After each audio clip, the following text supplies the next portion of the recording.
la fiesta de Pascua, sabiendo Jesús que había llegado la hora de pasar de este mundo al Padre, habiendo amado a los suyos que estaban en el mundo, los amó hasta el extremo.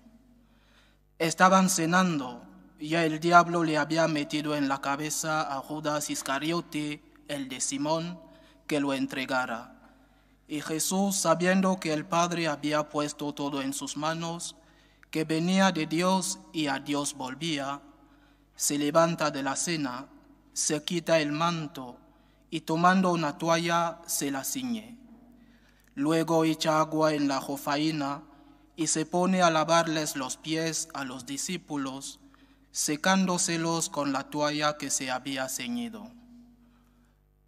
Llegó a Simón Pedro y éste le dijo: Señor, ¿lavarme los pies tú a mí? Jesús le replicó: Lo que yo hago tú no lo entiendes ahora, pero lo comprenderás más tarde. Pedro le dijo: No me lavarás los pies jamás. Jesús le contestó: Si no te lavo, no tienes nada que ver conmigo. Simón Pedro le dijo: Señor, no solo los pies, sino también las manos y la cabeza. Jesús le dijo: Uno que se ha bañado no necesita lavarse más que los pies, porque todo él está limpio. También vosotros estáis limpios, aunque no todos. Porque sabía quién lo iba a entregar, por eso dijo: No todos estáis limpios. Cuando acabó de lavarles los pies, tomó el manto, se lo puso otra vez y les dijo: ¿Comprendéis lo que he hecho con vosotros? Vosotros me llamáis el Maestro y el Señor, y decís bien, porque lo soy. Pues si yo, el Maestro y el Señor, os he lavado los pies, también vosotros debéis lavaros los pies unos a otros. Os he dado ejemplo para que lo que yo he hecho con vosotros, vosotros también lo hagáis. Palabra del Señor. Gloria a ti, Señor Jesús. La institución de la Eucaristía es uno de esos sacramentos que solo se pueden comprender si uno, como decía Pascal, deja a un lado su razón y sin embargo pone el corazón. La Eucaristía es un acto de amor, de locura de amor. Porque decía el Evangelio que habiendo amado a los suyos, los amó hasta el extremo. Jesús necesitaba y necesita estar con los suyos. Y la Eucaristía es la respuesta. Verdadero Dios y verdadero hombre. Y como hombre, igual a nosotros en todo, excepto en el pecado. Y por lo tanto eso implica también que su naturaleza humana necesitaba tocar, sentir la cercanía de la persona amada y querida. Y por eso Jesús se inventa este sacramento, porque necesita estar cerca de los suyos, no solo porque quiere compartir su vida divina con sus discípulos, sino también porque como humano igual que nosotros necesita tocar, experimentar la cercanía de la persona que uno ama y no encontró mejor manera que la institución de la Eucaristía. En el sagrario no hay algo. Cuando tú vas a un restaurante a comer, a alimentarte, consumes algo, no a alguien. En el sagrario hay alguien. Es la presencia real de Jesús que bajo las apariencias del pan y del vino se queda para tocarte, para sanar tus heridas, para sostenerte, para consolarte. Y solo desde el amor y el corazón se puede entender esta locura. Una locura de amor que necesita también una respuesta, porque no es solo que el Señor se dé, es también que Él espera que nosotros nos demos.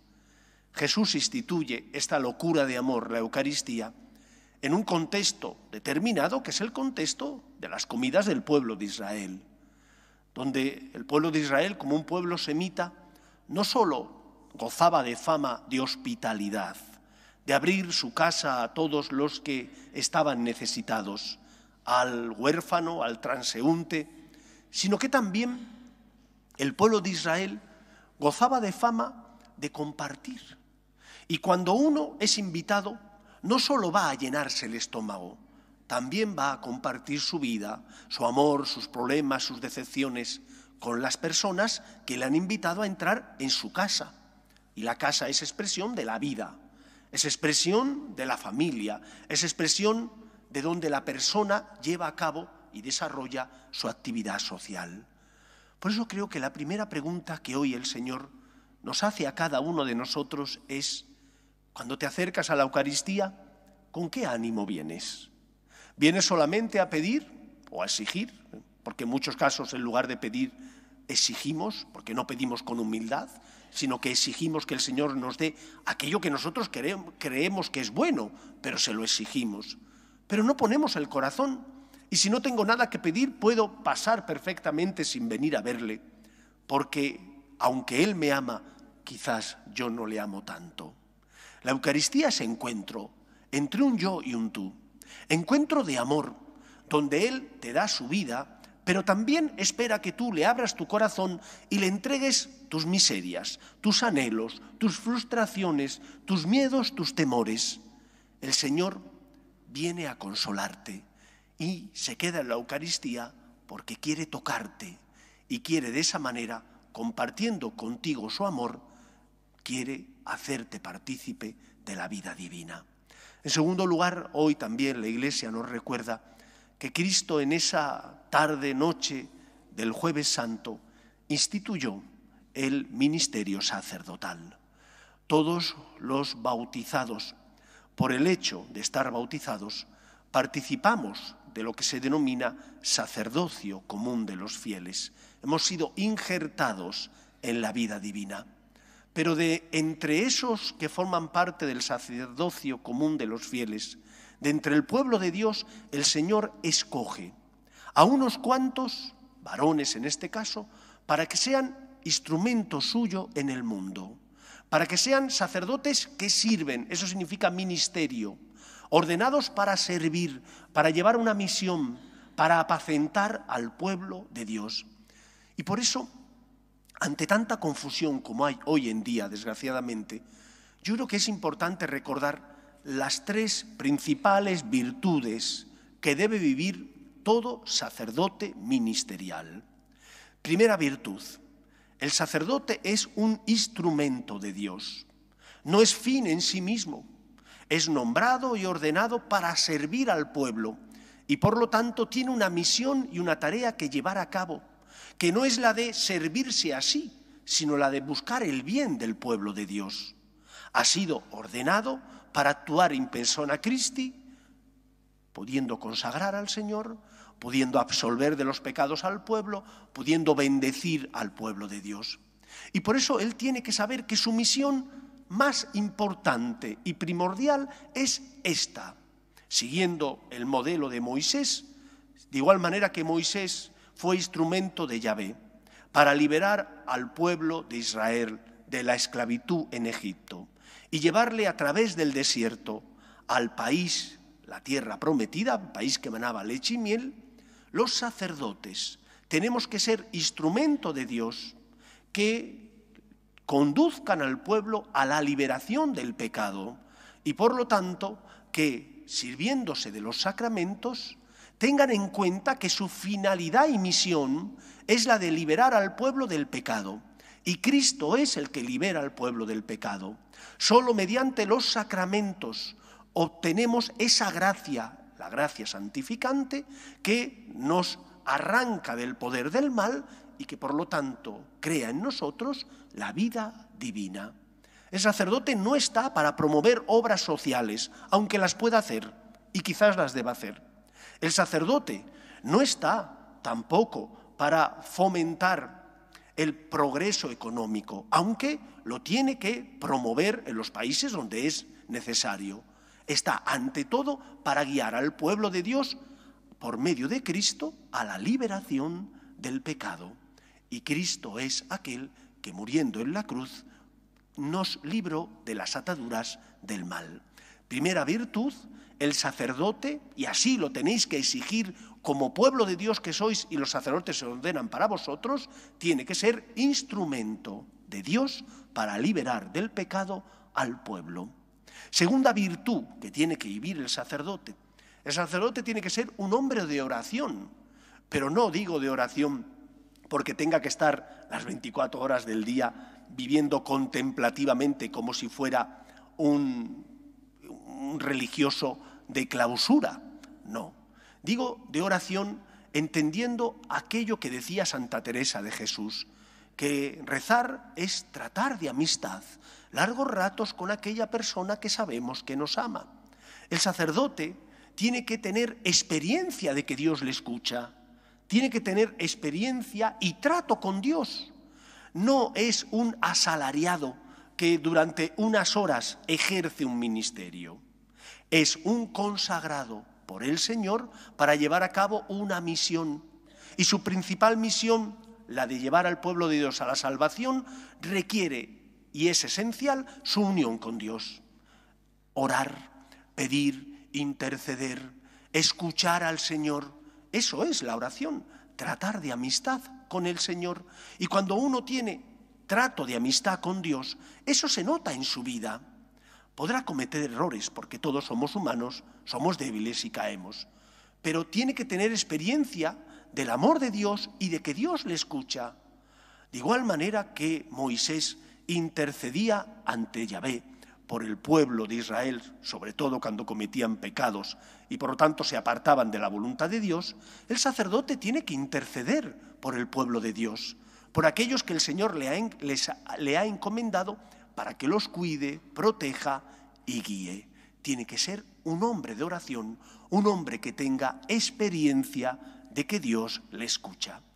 Tercera virtud que el sacerdote tiene que vivir y que es fundamental.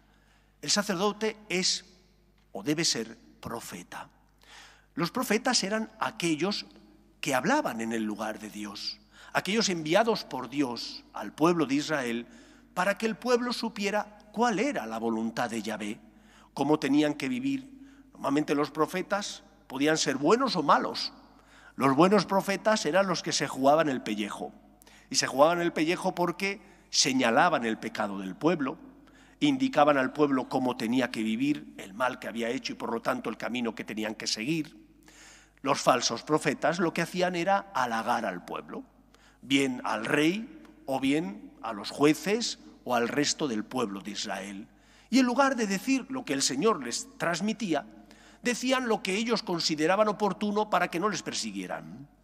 El sacerdote tiene que ser profeta, pero buen profeta, en el sentido de que, como es un hombre de oración, que tiene su vida anclada en Dios, puesto que vive y ama porque el Señor le transmite su amor y su vida, el sacerdote tiene que transmitir la verdad que Dios quiere que el pueblo conozca. El sacerdote tiene que ser el que habla en el lugar de Dios, defendiendo, por ejemplo, la vida y la dignidad de la persona.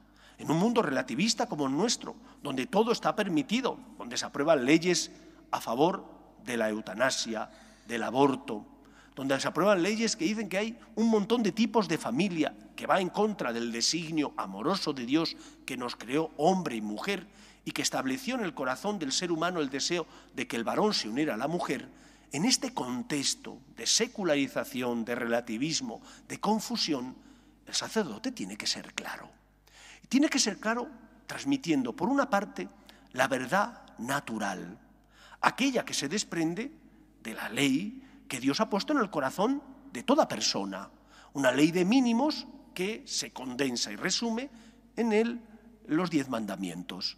Pero también el sacerdote tiene que ser la voz de Dios porque defiende la verdad moral revelada, aquello que Yahvé, a lo largo del Antiguo Testamento y el Nuevo Testamento, sobre todo mediante Cristo, nos ha transmitido. Hoy que celebramos el día de la institución de la Eucaristía y también del sacerdocio ministerial, es el día del amor fraterno. Ese mandamiento que Cristo nos dejó, amaos los unos a los otros, como yo os he amado, implica que todo cristiano se siente llamado no solo a no hacer el mal, sino a hacer también todo el bien que esté en su mano. Y los sacerdotes tenemos que alentar, tenemos que animar, tenemos que pedir que aquellos que queréis seguir al Señor no lo hagáis a medias tintas, sino que lo hagáis siendo fieles plenamente. Y para eso hay que ser fieles a la verdad natural y a la verdad moral revelada. El sacerdote es un instrumento, el sacerdote tiene que ser un hombre de oración por su contacto con Dios, y el sacerdote tiene que ser profeta, en el sentido de defender aquello que Dios le pone en sus labios para que lo transmita al pueblo de Dios y el pueblo encuentre la verdad que le lleve, por tanto, a la salvación. Pues en esta fiesta que hoy celebramos de la institución de la Eucaristía, damos gracias al Señor. Nos preguntamos si estamos abriendo el corazón, si hay un encuentro entre un yo y un tú. Y rezamos especialmente por los sacerdotes para que el Señor nos santifique y podamos ser buen instrumento de Dios. Hacemos un momento de oración.